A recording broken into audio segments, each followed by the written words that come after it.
forest. As you know, forest is a very important for our life. It is very important about also the world. Forest are very important for our life.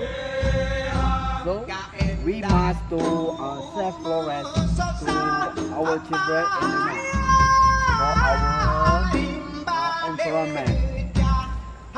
Yeah, you can see Aceh forest.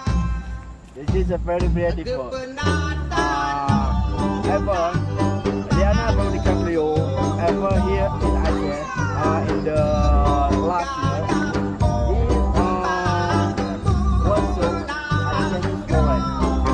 He said for our people must save Aceh forest. This is for the save the world.